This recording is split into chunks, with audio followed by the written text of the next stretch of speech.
Hola, bienvenidas y bienvenidos a QSR Lab, el laboratorio en redes sociales donde aprenderás a hacer investigación social. Por medio de esta cápsula vamos a continuar con la serie de la cocina de la investigación cualitativa y esta vez hablaremos sobre el aparato epistemológico que se parte dentro de los tres aparatos que nos sirven para preparar estas recetas que son nuestros procesos de investigación. Antes quisiera que comenzáramos con esta frase muy conocida de Jean Piaget que nos dice que lo que vemos cambia lo que sabemos y lo que conocemos cambia lo que vemos. Esto simplemente para dar cuenta del proceso cíclico de observar y aprender de lo que estamos observando, pero luego de reconocer que todo lo que observamos de alguna forma ya está mediado por lo que conocemos.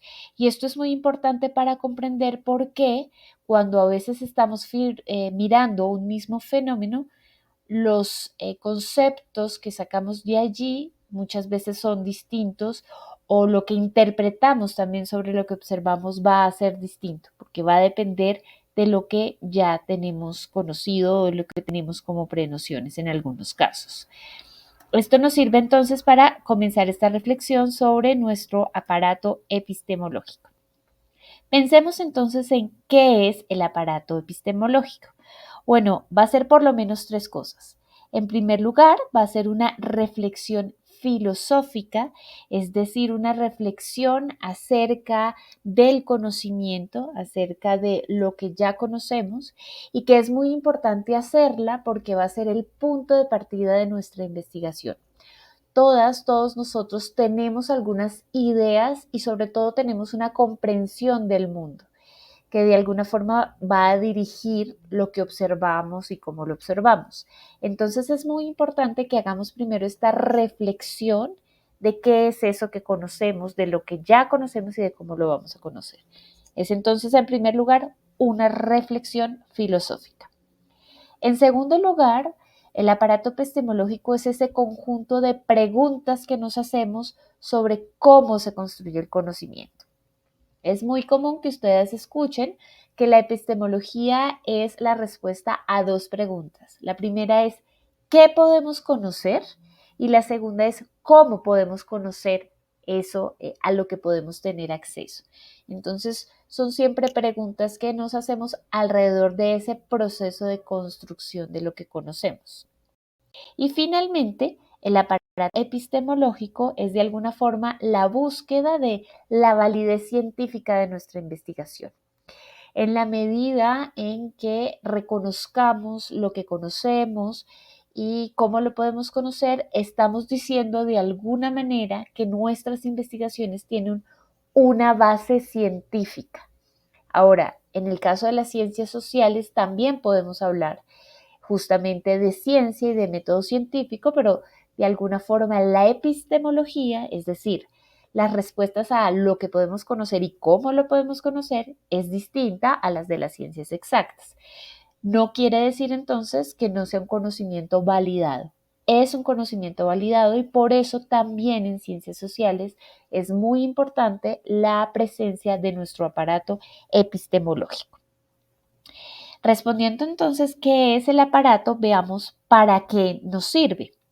El último elemento que nombré antes ya nos da una pista de para qué nos sirve. Nos sirve para validar en términos científicos nuestra investigación. Pero además de eso nos va a servir por lo menos para estas dos cosas. Primero, para revisar los límites del conocimiento. Es decir, para centrarnos en lo que se ha hecho hasta ahora y en lo que se podría hacer en el marco de nuestras posibilidades. Esto puede sonar a veces un poco restrictivo, pero no lo es, nos permite ubicarnos en el mundo y en el contexto en el que nos encontramos. Ahora, a partir de estos elementos podemos crear nuevas rutas y nuevas epistemologías. Eso puede suceder.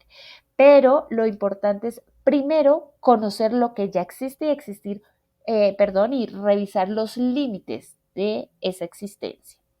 Luego, para desafiarlos también.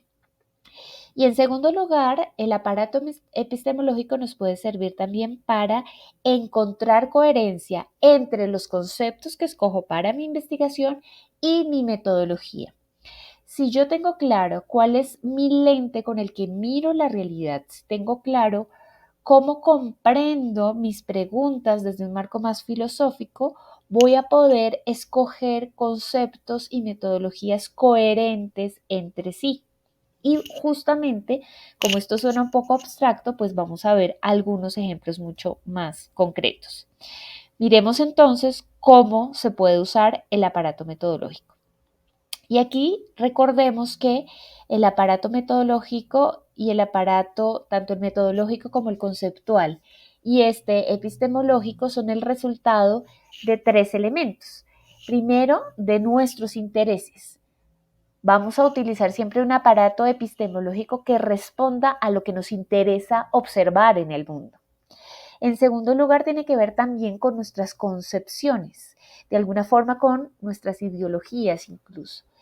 La forma en que comprendemos el mundo nos va a llevar a escoger la forma de interpretarlo. Y finalmente, también tiene que ver con nuestras posibilidades, con las herramientas con las que contamos alrededor. Puede ser que nos surjan ideas excelentes, nunca antes pensadas, pero que en el momento no contemos con la posibilidad y la capacidad de superar nuestros propios límites para responderlas. Entonces, pues también tenemos que reconocer nuestro contexto que de alguna forma acota nuestras propias interpretaciones. Teniendo en cuenta esto, entonces les traigo un ejemplo lo más concreto posible de cómo se forma el aparato epistemológico dentro de nuestros proyectos de investigación. Aquí lo hice a partir de un concepto clásico que cruza a varias disciplinas, es el concepto de Estado. Y entonces pensemos en cuáles pueden ser nuestros puntos de partida para plantear nuestros proyectos. Por ejemplo, si ustedes creen que el Estado es una institución, entonces, de alguna forma, la definición que ustedes van a concebir es que el Estado es una estructura que está regida por un orden jurídico y que busca un bien superior. Aclaro que estas definiciones y lo que voy a compartir con ustedes no son taxativas ni necesariamente se apegan a lo que otros autores, otras autoras han trabajado durante mucho tiempo. Son simples ejemplos, pero no son definiciones que luego podamos citar necesariamente. Son simplemente pedagógicos. Esta podría ser una típica definición desde el institucionalismo, el Estado como institución. Si esa va a ser mi definición y si así quiero concebir al Estado, entonces, ¿cómo voy a responder las dos preguntas propias de la epistemología? ¿Cómo voy a responder a qué puedo conocer? Pues, según mi definición, es probable que lo que vaya a poder conocer sean las reglas formales de la organización política que estoy mirando, o incluso las reglas informales. Pero mi observación va a estar dirigida de alguna forma a reglas. ¿Cómo podría conocer esas reglas? Bueno, aquí se me ocurre que podría ser a través de un seguimiento y de un análisis de los marcos jurídicos. Y en eso voy a concentrar mi atención. Y fíjense que de alguna forma lo que puedo conocer va a corresponder de alguna manera a mi marco conceptual y cómo lo conozco va a corresponder a mi marco metodológico. Si yo creo en cambio que el Estado es un actor, esto es más propio, por ejemplo, de las relaciones internacionales, del campo disciplinario de las relaciones internacionales, bueno, de alguna forma estoy concibiendo en términos de definición el Estado como un actor entre muchos otros que en el campo internacional tiene soberanía y tiene un territorio delimitado. En ese sentido, lo que puedo conocer de este actor podría ser, ahí se me ocurren dos cosas, primero sus relaciones con otros actores y por el otro lado sus decisiones y acciones a nivel internacional. No podría, por ejemplo, o no estaría interesada ni siquiera en ver hacia adentro del Estado, sino más bien hacia afuera, porque lo considero de alguna forma un actor monolítico y coherente que reacciona frente a otros, en este caso a otros actores internacionales. ¿Cómo podría conocer eso que estoy definiendo? se me ocurren dos maneras. Aquí podría ser el seguimiento de mi actor en escenarios intergubernamentales o podría ser seguimiento de documentos oficiales. Son, como les digo, simples ejemplos, no recetas ni guías para que lo hagan de esta forma. Si yo concibo, por ejemplo, al Estado como una imagen, que esto es, por ejemplo, una idea que sale a veces de la antropología política, pues aquí voy a definir al Estado como una máscara impenetrable o como una fachada. De esto habla mucho Philip Abrams, justamente para mostrarnos cómo se reifica muchas veces la idea del Estado y cómo entonces terminamos renunciando a estudiarlo porque lo consideramos impenetrable. Pero si esto es lo que yo creo, cuando yo veo al Estado y digo, bueno, pues es una fachada a la que yo no puedo acceder, pues lo que puedo conocer, si acaso van a ser sus discursos, pero no voy a poder conocer su naturaleza. Y en ese sentido, ¿cómo lo voy a conocer? Bueno, pues parto del hecho de que no lo voy a hacer y que más bien entonces voy a tomar otros conceptos como más bien organización política, institución, pero que no voy a utilizar el concepto de Estado porque ese concepto es simplemente inasible y no lo puedo agarrar ni conceptual ni metodológicamente. Entonces voy a partir de otro tipo de conceptos.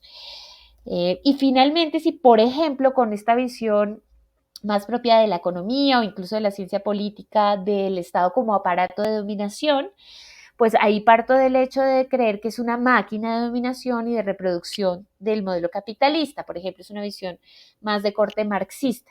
Si yo parto de esta definición, pues lo que yo voy a poder conocer del Estado son las relaciones entre dominantes y dominados, o entre capitalistas y proletarios, bueno, según el andamiaje conceptual que yo vaya construyendo. Entonces, ¿cómo voy a poder conocer esas relaciones si es lo que voy a poder observar? Si es una máquina que produce relaciones, pues voy a poderlo hacer a través, por ejemplo, de un análisis de corte más histórico de cómo se han llevado estas relaciones, o incluso voy a poder hacer un análisis de corte económico y de corte político, ahí entran más variables. Entonces es un análisis completamente distinto, así yo lo entiendo, como un actor internacional o como una institución. Estos son algunos ejemplos de las múltiples maneras de entender al Estado. En mi tesis, por ejemplo, lo tomé de otra manera, la definición, y tal vez en otra cápsula pueda yo comentarles cómo construí específicamente mi noción, pero espero que haya quedado claro que dependiendo de la forma en que yo conciba mi objeto de estudio, voy a preferir, si ustedes se fijan acá con mi imagen como actor, voy a escoger mis conceptos y voy a escoger también mi metodología. ¿Ok? Eso es fundamental. En resumen, vamos a decir entonces que el aparato epistemológico es el foco que ilumina nuestro camino conceptual y nuestro camino metodológico. Y si queremos volver a la analogía de la cocina, pues es el foco que me permite ver ciertos ingredientes para cocinar mi receta. Espero con esto que puedan empezar a pensar en su aparato metodológico y que entiendan la importancia del mismo. Y recuerden además que QSR es el laboratorio en redes sociales donde aprenderemos a hacer investigación social. Hasta la próxima.